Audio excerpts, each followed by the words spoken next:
everyone, welcome back to Making Sense of Sense. I'm your host, Mia. Happy Halloween. If you're listening to this, Halloween must have passed that I'm thinking about it already. And in that case, I hope the higher prices on candy didn't weigh down all the trick-or-treating fun you may or may not have had this spooky season.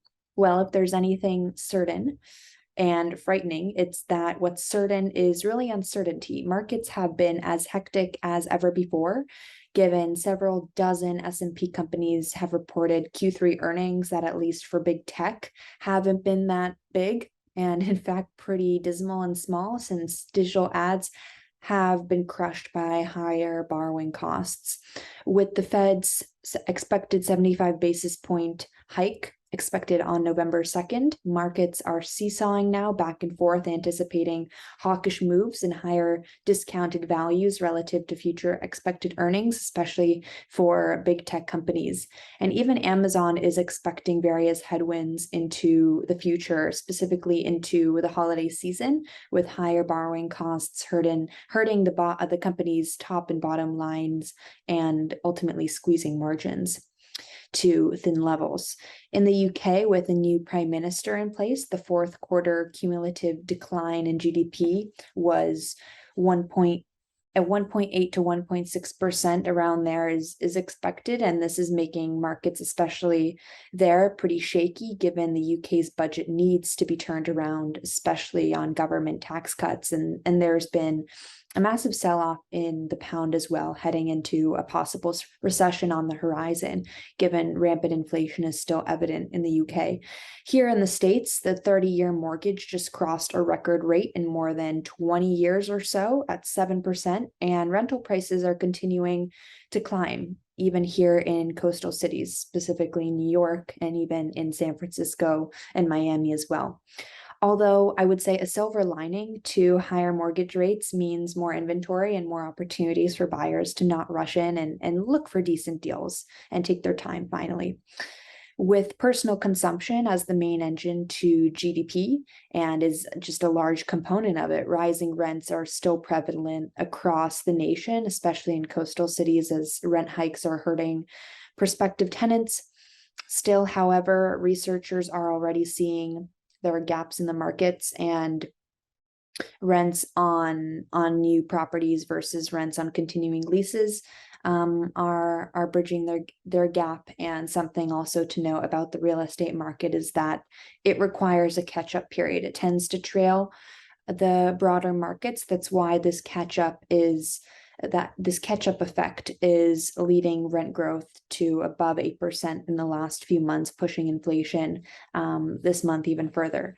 CPI, shelter inflation, is expected to rise as well and remain at a high of around 6% year-over-year growth through 2023, especially in this difficult macro and microeconomic environment, dealing with various headwinds and tailwinds, although it's hard to tell given consumer spending. Outside of rents and shelter, CPI has been pretty fierce, especially going into the holiday season, although many retailers, most notably Walmart and Amazon, are expecting a slowdown. Only time will tell. As we say, only time will tell. So for now, it seems the Twitter deal has closed on another front. Elon is on board and apparently has made his decision finally as we head into the last week of October. Tomorrow's November.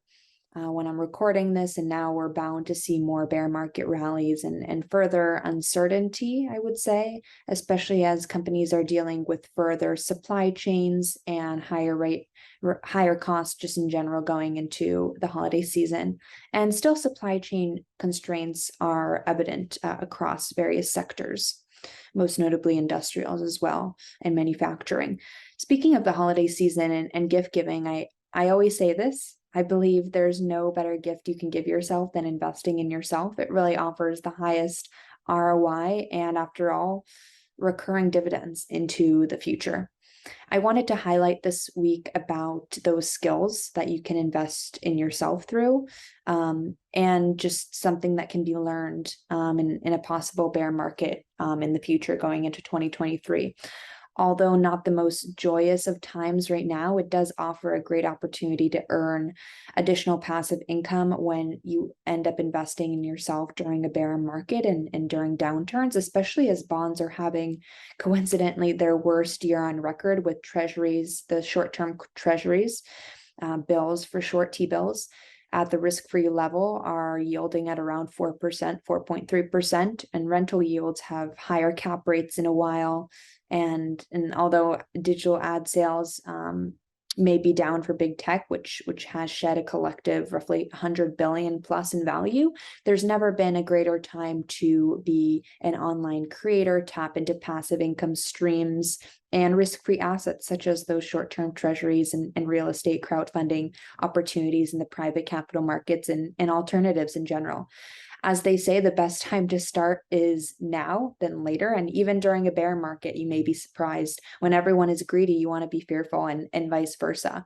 And it might not be a bad time to get going on something that you've delayed on, whether it be a business venture or some idea that you've wanted to spearhead. It's the worst time is tomorrow, the best time is today, as some say. And when risk assets are soaring and yields are higher, asset prices tend to deflate and are lower. And as a result, you get the most bang for your buck and save on your effort by taking less perceived risk, which is just less equity risk premium in general. So from treasuries to real estate crowdfunding opportunities to even venture debt and further investing in yourself through education, which is really an economic premium, as some say. And of course, buying the dip through dollar cost averaging approaches. Paying attention to what's working requires really unique perspectives. And I'm confident all of you listening to this are already ahead of 98, 99% of the greater population, at least here in the US, who would rather listen to something else at this time, and not want to strengthen their financial cushion and education. So never sit back and fear or relax in this case, even when there are higher borrowing costs to counteract soaring inflation. This is the time to take advantage of what's available and out there. Not for free, but certainly at deep rock bottom discounts, such as risk-free assets, such as short-term treasuries, as I mentioned. There's always a bull market somewhere, as they say, so keep searching and good things will come to those who wait, or at least try to jump on the train earlier, and realize that nothing lasts forever, such as bond yields, which most likely will peak at roughly 4.4, 4.5%. See you all next time.